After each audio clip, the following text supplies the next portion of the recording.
రాష్ట్ర విభజన ఆంధ్ర పాలిట శాపంగా పరిణమించిందా అన్నట్లు తోస్తుంది. విభజన జరిగి 10 ఏళ్లు అవుతున్నా ఇంకా విభజన చట్టంలోని హామీలు అమలు జరపలేకపోవడం వెనుక అసలు కారణాలేంటి?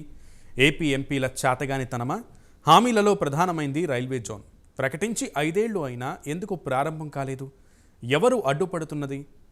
ఇక కేంద్రానికి రాష్ట్రం సాగిలపడుతుందా? కేంద్రాన్ని గట్టిగా అడిగే దమ్ము రాష్ట్ర నాయకత్వానికి లేదా? Take a look.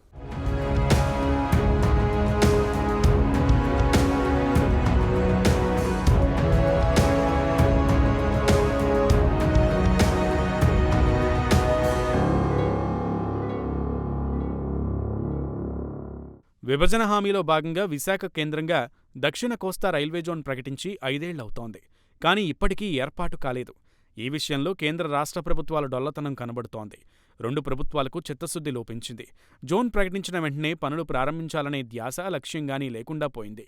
తాంబూలాలు ఇచ్చాం తన్నుకు చావండనే రీతిలో కేంద్రం జోన్ ప్రకటన చేసి ఊరుకుండిపోయింది. జోన్ ఏర్పాటుకు స్థలం కారణమని తెలుస్తోంది.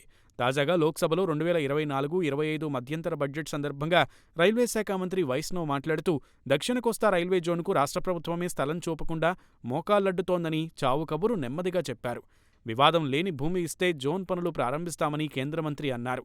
వెంటనే ఏపీ ప్రభుత్వం తరపున కలెక్టర్ ఓ ప్రకటన చేశారు.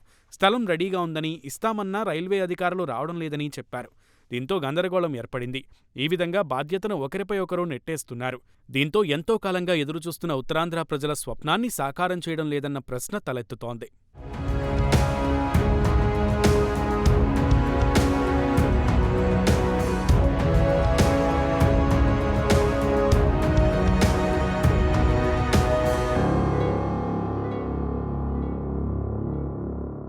స్థలం చూపితే పనులు కూడా ప్రారంభిస్తామని చెబుతున్న కేంద్ర ప్రభుత్వం ఇప్పటివరకు తాత్కాలిక కార్యాలయాన్ని కూడా ఏర్పాటు చేయలేదు.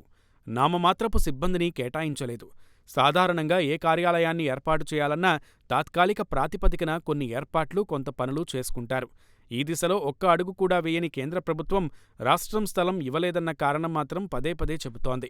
రైల్వే వైర్లెస్ కాలనీలో ప్రత్యామ్నాయ స్థలం 30 ఎకరాలకు పైగా ఉందని, దీనికి డీపీఆర్లో కూడా ఆమోదం లభించిందని రాష్ట్ర ప్రభుత్వం అధికారులు చెబుతున్నారు. అదే సమయంలో విశాఖకు ప్రధాని నరేంద్ర మోడీ వచ్చినప్పుడు రైల్వే జోన్ పనుల ప్రారంభానికి చిహ్నంగా శిలాఫలకం సిద్ధం చేసి ఆఖరి ఘట్టంలో ఆ క్రెడిట్ రాష్ట్ర ప్రభుత్వానికి దక్కుతుందన్న బీజేపీ నేతల అభ్యంతరాలతో ఆ కార్యక్రమాన్ని రద్దు చేశారన్న ఆరోపణలు కూడా ఉన్నాయి.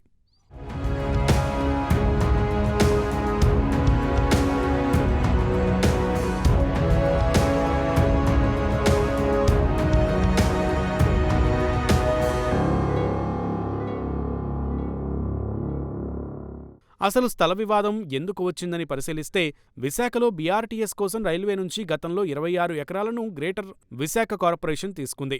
అందుకు బదులుగా రైల్వేకు ముడసర్లోవ వద్ద 52 ఎకరాలు కేటాయించింది. 2018లో ఆ స్థలం వద్ద కంచె వేసేందుకు రైల్వే అధికారులు వెళ్లగా ఆ భూముల్లో ఉన్న రైతులు అభ్యంతరం వ్యక్తం చేశారు. అప్పుడు ఆ సర్వే నెంబర్లో 27 ఎకరాలు క్లియర్గా ఉందని తేలింది. మిగిలిన స్థలం ఆక్రమణలో ఉన్నట్లు గుర్తించారు. దీనికోసం రైల్వే అధికారులు, జీవీఎంసీ కలిసి జాయింట్ సర్వే చేసేందుకు 2022 నవంబర్ 15న రాష్ట్ర ప్రభుత్వ చీఫ్ సెక్రటరీ నుంచి రైల్వే డీఆర్ఎం కార్యాలయానికి లేఖ రాశారు. రైల్వేకు అవసరమైన భూమిని తీసుకునేందుకు సర్వేలో పాల్గొనాలని రాష్ట్ర ప్రభుత్వం కోరింది. దఫదఫాలుగా పిలిచినా రైల్వే అధికారులు హాజరు కాలేదు.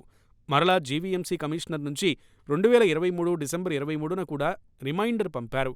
కానీ రైల్వే స్పందించలేదని కలెక్టర్ చెబుతున్నారు.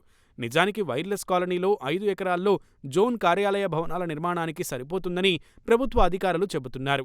కానీ రాష్ట్ర ప్రభుత్వం కేంద్రానికి కనీసం సమాధానం చెప్పే పరిస్థితి కూడా లేదు. అందుకే కేంద్రం సైలెంట్గా ఉంటోందని నిపుణులు అంటున్నారు.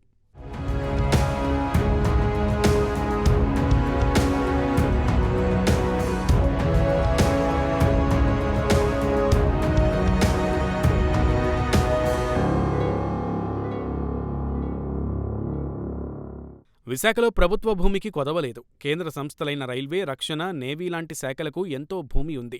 రైల్వే జోన్ ఏర్పాటుకు భూమే సమస్య అయితే పరిష్కరించడం ఏపీ సర్కారుకు పెద్ద సమస్య కాదని విశ్లేషకులు అంటున్నారు. ఎందుకంటే విశాఖలో వేల ఎకరాల భూ లావాదేవీలను ఇప్పటికీ ప్రభుత్వం చేస్తోంది. ఉన్న భూమిలో రాష్ట్ర ప్రభుత్వమే వివాదాలు పరిష్కారం చేసి ఇస్తే సరిపోతుంది. గత సార్వత్రిక ఎన్నికలకు ముందు దక్షిణ కోస్తా రైల్వే జోన్ ఇస్తున్నట్లు ప్రకటించి ఉన్న వాల్తేరు రైల్వే డివిజన్ను ఎత్తేసింది. 200 కిలోమీటర్ల లోపు విజయవాడ డివిజన్ ఉండగా వాల్తేరు రైల్వే డివిజన్ ఎందుకని తీసేశారు. విజయవాడ డివిజన్లో వాల్తేరు డివిజన్లోని సగభాగాన్ని కలిపారు. ఇది కూడా అప్పట్లో వివాదాస్పదమైంది.